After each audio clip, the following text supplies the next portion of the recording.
മാധ്യമവാർത്തകൾ ഫലം കണ്ടു. ദേശീയപാത 183-ൽ പീരുമേട് പാമ്പനാർ ചിദംബരം വളവിലും സേവനാലയം വളവിലും ഉണ്ടായ വെള്ളക്കെട്ട് നീക്കി ദേശീയപാത അതോറിറ്റി.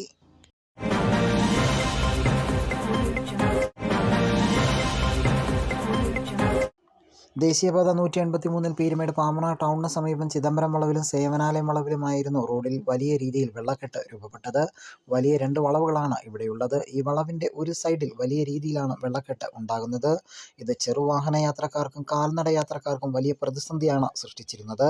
കൂടാതെ അപകട ഭീഷണിയും ഈ വെള്ളക്കെട്ട് രൂപപ്പെടുത്തിയിരുന്നു. ഇത് ചൂണ്ടിക്കാട്ടി കഴിഞ്ഞ ദിവസം മാധ്യമങ്ങളിൽ വാർത്ത വന്നിരുന്നു. ഇതേ തുടർന്നാണ് ദേശീയപാത അധികൃതർ വിഷയത്തിൽ ഇടപെട്ട് അടിയന്തര നടപടി സ്വീകരിച്ചത്.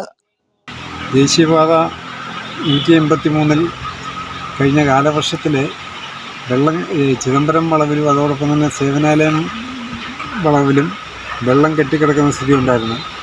ചാനലിലും മറ്റ് പത്രങ്ങളിലും വാർത്തകൾ വന്നതിനെ തുടർന്ന് ദേശീയപാത അതോറിറ്റി എന്താണേലും വന്ന് അടിയന്തരമായി ഇടപെട്ട് വെള്ളക്കെട്ട് മാറ്റാൻ കഴിഞ്ഞിട്ടുണ്ട്. അതോടൊപ്പം തന്നെ കാടുകൾ വെട്ടിത്തെളിക്കുന്ന സ്ഥിതിയും ഉണ്ടായിട്ടുണ്ട്. പക്ഷേ ഇത് വീണ്ടും മഴ ശക്തമായി കഴിഞ്ഞാൽ വീണ്ടും വെള്ളക്കെട്ടുണ്ടാകും. അതിന് ഫലപ്രദമായി സ്ഥിരമായി ഉള്ള വെള്ളം കെട്ടിക്കിടക്കാതിരിക്കാൻ വേണ്ട നടപടി ദേശീയപാത അതോറിറ്റി ചെയ്യണമെന്നാണ് നാട്ടുകാർക്ക് പറയാനുള്ളത്. ഈ 2 വളവുകളിലെയും വെള്ളക്കെട്ട് നീക്കിയതിനൊപ്പം റോഡിൻ്റെ ഇരുവശങ്ങളിൽ നിന്നും കാടുകളും വെട്ടിമാറ്റി. എന്നാൽ വെള്ളക്കെട്ട് താൽക്കാലികമായാണ് ദേശീയപാത അധികൃതർ മാറ്റിയിരിക്കുന്നത് എന്നും ഈ ഭാഗത്ത് മഴവെള്ളം സുഗമമായ രീതിയിൽ ഒഴുകിപ്പോകുന്നതിനുള്ള ശാശ്വത പരിഹാരം കണ്ടെത്താത്ത പക്ഷം ഇനിയും വെള്ളക്കെട്ടുണ്ടാകാൻ സാധ്യതയുണ്ട് എന്നും നാട്ടുകാർ പറയുന്നു. News bureau, Peermade live.